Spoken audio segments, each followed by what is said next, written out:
Hello, HT Wingnut here. Today I'm going to show you the basics overview of an Asus K53TA, which is available for $450, currently only at Best Buy that I know of, but you get quite a bit for your $450 with this machine. First I'm going to give you a general overview of the outside of the laptop here, just the construction and ports, etc. The lid itself is black with plastic with some ribs in it. Hopefully you can get a decent look at that. See if I can get, flashlight doesn't help much, but lighting in here is pretty bad.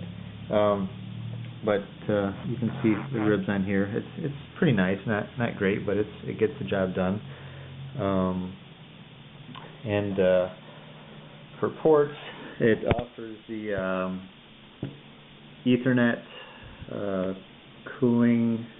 There's a cooling vent right there, an HDMI out, VGA out, one USB 2.0 port, one USB 3.0 port, a card reader, and then on the other side you've got a single headphone jack, microphone jack, USB 2.0, so it's a total of two USB 2.0s and one USB 3.0, DVD RW.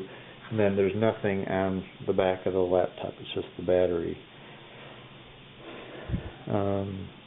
Now, opening this thing up, it's the keyboard is actually pretty nice. It's not your normal chiclet style that you find on a lot of laptops these days, but I like it quite a bit. It's pretty solid. It doesn't have any flex really, it's just solid.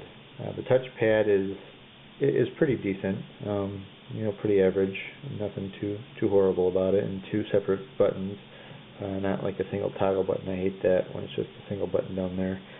They're pretty solid at clicks too, so I like that. The screen is a 1366 by 768 screen. It's glossy, but actually it's not too bad. It seems like it has a little bit of a matte covering or something. I don't know, maybe it doesn't, but it doesn't seem to reflect as bad as others that I've seen. The brightness is actually pretty good. Actually, I think, see if I can, there. Yeah, there's the max brightness right there. Viewing angles are actually not real great, but for $450, what can you expect? Side to side's actually pretty good, but I'm more concerned about up and down. So as you can move the lid, it's not too bad. The hinges are very solid, but the screen itself has a little bit of flex issues. Let me see if I can demonstrate that here. Go like this. Oops. Let's see here. Oh, back a little bit. And you can see, it flexes quite a bit, but it's at the hinge point, it's pretty stable. As far as performance and specifications, it comes with a AMD A6 3400M CPU, which is a 1.4 gigahertz to 2.3 gigahertz boost speed, and the CPU, which AMD calls an APU because it houses a GPU as well, is pretty powerful. But it comes with a 6520G GPU as well as a dedicated card, a 6650M that can work in asymmetrical Crossfire mode, basically allowing the system to use both cards at the same time to improve frame rates. As far as benchmarks, I'll show you a few here. This is a 3D Mark 06, which is DirectX 9. This is at the stock 1280 by 1024. It's not, DirectX 9 is not very well supported with this machine, and I don't know if it ever will be, but its strong suit is more DirectX 10 and DirectX 11.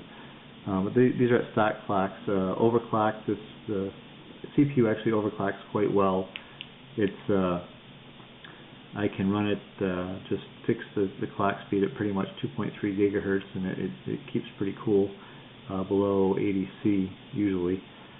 And the GPU, the dedicated GPU overclocks maybe by 10%, but it still gives you a little bit of a boost there.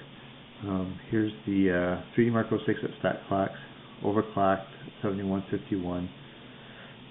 3D Mark Vantage is stock P4067 and overclocked P4713, pretty decent boost there. 3D Mark 11 is P1125 and P1230 with overclocked. And I played basically Bad Company 2 and StarCraft 2 on here. Stock clocks, Bad Company 2, I average maybe 30 to 35 frames per second with medium, and StarCraft 2 about the same. But with the overclocks, it runs a solid 45 to 50 frames per second on both of those. As far as battery life, it's got, you can expect maybe 3.5 to 4 hours of battery life. Battery bar here is showing 419 with just light use so far. It's and I've played Netflix videos. I get about maybe 2.5 hours using Netflix. Netflix is pretty much a resource hog, but anyways, it'll allow you to watch a full movie at least and do a little bit of computing afterwards. And that's it for now. I will try to get some benchmarks posted later.